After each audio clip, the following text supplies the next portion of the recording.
মুসলমান ভাইরারে আমার, আল্লাহ রাব্বুল আলামিন এই কথাটাই সূরাতুল কুরাইশের ভিতরে বলতেছে, তোমাদের অঞ্চলে কোনো খাবার ছিল না, তোমাদের অঞ্চলে কোনো ফসল হইতো না, তোমাদের অঞ্চল ছিল মরুভূমি, তোমাদের এখানে কোনো ফসল হইতো না, কাঁঠাল হইতো না, আম হইতো না, পেয়ারা হইতো না, আমরা হইতো না, যেগুলো বাংলাদেশে হয় এগুলো তোমাদের দেশে হইতো না, যেগুলো অন্য অন্য রাষ্ট্রে হয় এগুলো তোমাদের দেশে হইতো না। সুতরাং স্মরণ করো ওই সময়ের কথা, যখন আমি তোমাদেরকে খাদ্য দিয়েছি ক্ষুধার সময়, যখন আমি তোমাদেরকে নিরাপত্তা দিয়েছি সফরের সময়, ওই সময়টাকে ভুলে যাইও না।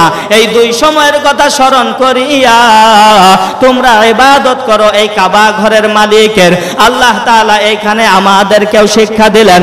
ও বাংলাদেশের মানুষ, শুধুমাত্র যদিও এখানে আমি কুরাইশদের কথা বলেছি, এখানে আমি তোমাদেরকেও সতর্ক করে দিলাম, যেহেতু আমি তোমাদের খাবারের ব্যবস্থা করছি, যেহেতু আমি তোমাদেরকে নিরাপত্তার সহিত বসবাসের জায়গা দিয়েছি, এই কারণে তোমরাও আমি আল্লাহর ইবাদত করো, আমি আল্লাহর ইবাদত করো।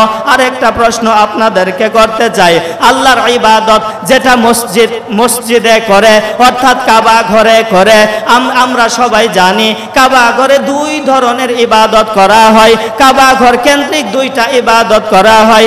এক নাম্বার ইবাদত হইল কাবা তওয়াফ করা, দুই নাম্বার ইবাদত হইল কাবা ঘরের দিকে ফিরে নামাজ পড়া, অর্থাৎ আমাদের কিবলা হইল কাবা, আর কাবার দিকে ফিরিয়া নামাজ পড়া।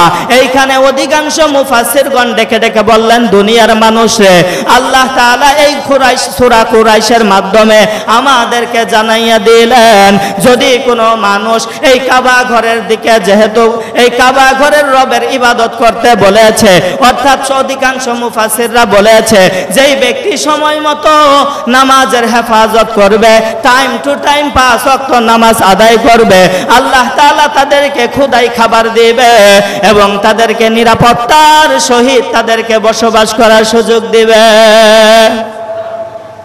তাহলে আমরা যদি নামাজ আদায় করি, আমরা যদি রবের হুকুম পুরা করি, তাহলে আল্লাহ তাআলাও আমাদেরকে দুইটা নিরাপত্তা দিবে, দুইটা জিনিস পুরস্কার দিবে।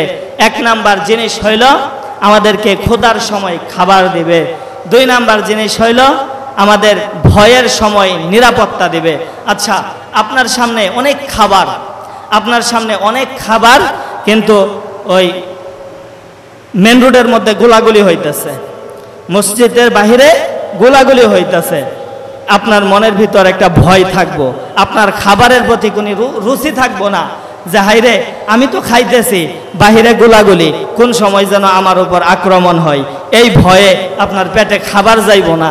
এই কারণে আল্লাহ তাআলা শুধু খাবার দেয় নাই, আল্লাহ তাআলা নিরাপত্তাও দিছে। নিরাপত্তা দিলাম, খাও, যতক্ষণ মনে চাই খাও, আমি আল্লাহ তোমাদেরকে নিরাপদ করব। বলেন সুবহানাল্লাহ। তাহলে এই সূরা থেকে আমরা কি বুঝলাম? কুরাইশরা সফর করত ব্যবসায়িক সফর শামে এবং ইয়ামানে, আর এই সফররত অবস্থায় আল্লাহ তাআলা তাদেরকে হেফাজত করছে। হেফাজতের বদৌলতে আল্লাহ তাআলা, যেহেতু তারা কাবা ঘরকে কেন্দ্র করে তারা বিভিন্ন কুফরি করত, আল্লাহ তাআলা সতর্ক করে বলতেছে, কাবা ঘরের পূজা কইরো না, কাবা ঘরের রবের পূজা করো। যদি করো দুইটা জিনিস পাইবা, একটা হইল খাবার পাইবা ক্ষুধার সময়, দুই নাম্বার হইল তোমরা ভয় থেকে নিরাপত্তা পাইবা।